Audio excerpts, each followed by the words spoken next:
আমাদের কমিটি ঠিক মতো কাজ করছে না, মানুষ আমাদের সমর্থন করছেন না, তাহলে কেন করছেন না? মানুষ সমর্থন করছেন কিন্তু আমরা কি যেতে পারছি না, তাহলে কেন যেতে পারছি না?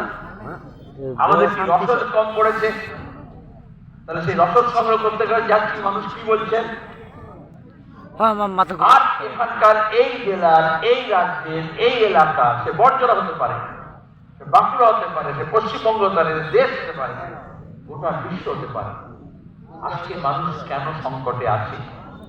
শুনলেন কেন জিনিসের দাম বাড়ছে?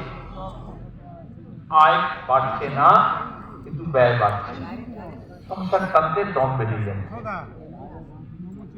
যারা আয় করতো, কি করে করতো? কাজ করতে হবে, মেহনত করতে হবে, খেটে খেতে হবে। যারা খেটে খাওয়ার কথা, সেই জায়গাটা কমে যাচ্ছে। তাদের অবস্থা হচ্ছে খুঁটে খাওয়া, আর তাহলে দিন রাত্রি গিয়ে কাজ করে। তাহলে খেটে খাওয়া মানুষকে খুঁটে খাওয়া নিয়ে যাচ্ছে। কারা নিয়ে যাচ্ছে? যারা লুটে খায়। লুটে খাওয়ার সংখ্যা বাড়ছে, কিন্তু কম। দেখলেন না, পার্থ হপা খাটের তলা থেকে টাকা বেরোলো না। শুধু তৃণমূলের মন্ত্রী, নেতা, রেশন মন্ত্রী, খাদ্যমন্ত্রী থেকে আরম্ভ করে শিক্ষামন্ত্রী, শুধু এইটুকু না। আজকে নাকি কালকে কাগজে দেখবেন, বিহারে শিক্ষা দপ্তরে থানা দিয়েছে শিক্ষা দপ্তরের অফিসার। অনেকে বলে না, এই পুলিশ অফিসার, এই ডিএম, এই এসপি, আচ্ছা তৃণমূল নয় শয়তানি করছে, বিজেপি নয় শয়তানি করছে, এই অফিসারগুলো কেন ঢুকে যাচ্ছে তার মধ্যে? ভোটের সময়, পঞ্চায়েতের সময় আমরা দেখিনি, ভোট করার সময়, ভোট গ্রুপের সময় কে পুলিশ আর কে গুন্ডা বোঝা যায়, এক হয়ে যায়।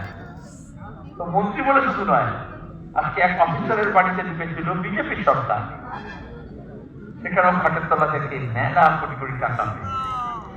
তাহলে কি হয়? যারা লুট করে, লুটের টাকা খাট তলায় যায়। খেটে খাওয়ার টাকা খাট তলায় গেলে জিনিসপত্র কেনা বেচা হয়, ব্যবসা বাণিজ্য বাড়ে, একজনের টাকা আরেকজনের কাছে যায়। এইভাবে গোটা অঞ্চলে, এলাকায়, শহরে অর্থনীতি বাড়ে। তাহলে যে ছেলেটা গেঞ্জি কিনতে পারে না, যার বাবা কিনতে পারে না, তার আয় হলে সে যদি গেঞ্জি কেনে, তাহলে 10 কোটি লোক যদি গেঞ্জি কেনে, অন্তত বছরে 2টো করে কেনে, তাহলে পুরো 20 কোটি গেঞ্জির দরকার হয়। তাহলে গেঞ্জির কারখানা বাড়ে, তাই তো? আবার যদি কারখানা বাড়তে হয়, তাহলে রাস্তা ঘাট, বন্দর, rail line, station, bus stand এসব বাড়াতে হয়।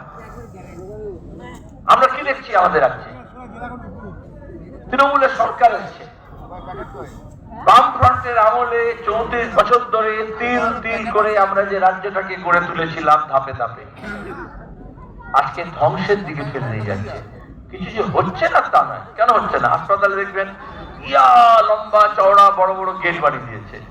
আর কলকাতার একটা হাসপাতালে বললো শুধু একটা গেট করার জন্য 2 কোটি টাকা খরচ হয়েছে। আর টাকা কিভাবে খরচ হয় জানেন? একটা মাল তৈরি করতে গিয়ে 10 বার বিল করে। এই বর্জরায় একটা ট্রেন করেছে, 6 বার টাকা তুলেছে, কোটি কোটি টাকা এদিক থেকে ওদিকে চলে গিয়েছে। পঞ্চায়েত লুট করছে, জেলা পরিষদও লুট করছে। তাহলে একদিকে মানুষ কাজ পাচ্ছে না, তার রোজগার কমছে। আমরা কি বলেছিলাম? যে কৃষিতে জোরদার জমিদারের কাছে জমি আছে, লাল ঝান্ডা বললো লাঙল যা জমি তা। তাহলে যে মানুষের জমি ছিল না, অপারেশন বর্গা হলো, ভূমি সংস্কার হলো, সেই জমি পেল। লাখ লাখ কোটি টাকার জমি জোরদার জমিদারদের কাছ থেকে কোনো ক্ষতিপূরণ না দিয়ে কেড়ে নেওয়া হলো। আর যাদের ভূমিহীন মানুষ ছিল তাদেরকে দেওয়া হলো। সবাইকে দেওয়া যায়নি, কারণ অত জমি নেই যত ভূমিহীন মানুষ আছে। এখন তৃণমূল কি করছে? আমরা বললাম লাঙল যার জমি তার, আর তৃণমূল বলছে পুঁজি যা জমি তার। যার ফলে কি হচ্ছে? এই কালো টাকা নিয়ে সেই জমিগুলো সব হাফিজ করে নিচ্ছে, উল্টো দিকে হাঁটছে। তাহলে বেশিরভাগ মানুষের কাছে সম্পদ বিতরণ করা, আর অন্যদিকে হচ্ছে পুঁজিবাদী ব্যবস্থা, মানে হচ্ছে বেশ কম মানুষ সব সম্পদ নিজের মুঠোয় নিয়ে নেওয়া। যার ফলে কোটিপতির সংখ্যা বাড়ছে, বিলিয়নারের সংখ্যা বাড়ছে, আদানি আম্বানির কাছে অনেক টাকা জমা হচ্ছে। আপনারা বলতে পারেন সেলিম ভাই বলছেন তো বটে, কেন হচ্ছে? কেন মোদী কিছু করছে না? কেন মমতা কিছু করছে না? ওরা তো কত ভালো ভালো কথা বলে, ভোটের সময় এসে বলে না হেন করেগা তেন করেগা, বলে তো। তারপরে কি হয়? ওই যে বললো, আমি ওরা বললেন কর্পোরেট বড় বড় কোম্পানি, তারা হচ্ছে ইলেকট্রাল বন্ড এমন খেঁচা কল করলো বিজেপি সরকার দিল্লিতে বসে, যারা মনে করে তৃণমূলটা চোর আর বিজেপিটা সাধু, তাদের জন্য বলছি মহাচোর। এরা যদি চোর হয় মহাচোর বসে আছে ওখানে।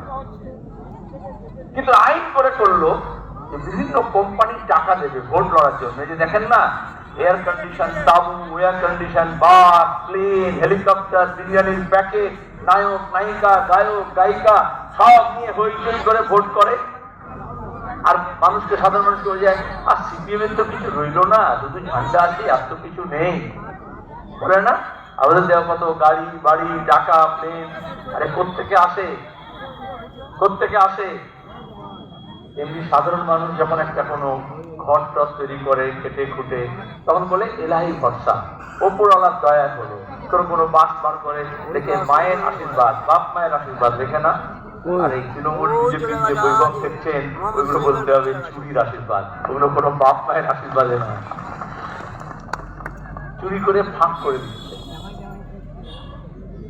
আচ্ছা, আমি একটা গল্প বলি, কি করে হয়? আপনি বললেন, আপনি তো বললেন কই আমি তো দেখছি না, চুরি তো করছে না, এই মমতা লক্ষ্মীর ভান্ডার দিচ্ছে, বলে না? এই মরে গেলে 2000 টাকা দেবে, মদ খেয়ে মরলে 2 লাখ টাকা দেবে, এসব বলে না? সমব্যথী এটা দিচ্ছে ওটা দিচ্ছে, খালি দিচ্ছে। সে কোথেকে দিচ্ছে? কোথেকে দিচ্ছে? টাকা আসছে কোথেকে? কার টাকা? আমি যুব আন্দোলন করতাম, সবাইকে এটা শেখাতাম গোটা দেশব্যাপী। টাকা কার? মোদী, মমতার, অভিষেকের? আরে একজন শ্রমিক যখন কারখানায় কাজ করে, রাস্তায় দাঁড়িয়ে ইট ভাঙে, ইট ভাঙায় কাজ করে, তখন সে যা মাইনে পায় তখন তার কাছে টাকা আসে। একজন কৃষক ফসল ফলায়, বাজারে গিয়ে বিক্রি করে, সবটা দাম পায় না, যা পায় সেটাই তার রোজগার। তাহলে মোদী কোথায় গিয়ে ইট ভাঙে? অভিষেক কোথায় গিয়ে কারখানায় কাজ করে? তার কোথেকে টাকা আসছে? হয় খেটে খাচ্ছে, তার টাকা আসছে, আর নাহলে লুটে খাচ্ছে। ওই জন্য আমরা বলতাম पैसा हमारा आपका, पैसा हमारा आपका नहीं किसी का बाप का। পয়সা হচ্ছে আমার আপনার। সেই টাকা জিএসটির নাম করে আরেকটা খেঁচাকল করেছে। আপনি ওষুধ কিনবেন 18% করে না, মদ কিনবেন 36% ট্যাক্স নিচ্ছে না, জিএসটি। আর যারা বলে মোদী মমতার মধ্যে অনেক ঝগড়া, না, দুজনে খুব বন্ধুত্ব। আইজিএসটি, জিএসটি, একটা জিএসটি হচ্ছে গুডস অ্যান্ড সার্ভিস, সেটা হচ্ছে আইজিএসটি মানে ইন্ডিয়া গভর্নমেন্টের, আর একটা হচ্ছে এসজিএসটি মানে স্টেট গভর্নমেন্টের। দুজনে 50-50। ওই একটা বিস্কুট থাকে না, আধা মিঠা আধা নমকিন, 50-50, ওই রকম জিএসটিটা হচ্ছে মোদী আর মমতার 50-50। যা টাকা হবে কোটি কোটি টাকা, দুজনে অর্ধেক অর্ধেক নেবে। তার উপরে ধার করছে। দুনিয়ায় এখন আমাদের দেশের ধার সবচেয়ে বেশি, আবার গোটা দেশের মধ্যে আমাদের রাজ্যের টাকা ধার সবচেয়ে বেশি। এখন যা যা খরচা করছে, আমাদের ভবিষ্যৎ, অনাগত যে ভবিষ্যৎ, যে ছেলেমেয়েরা জন্মায়নি তাদের নামেও ধার করে নিচ্ছে। সে জন্মাবধি সে ধার শোধ করবে। কি করে হবে? সরাসরি কি দিচ্ছে তা তো নয়।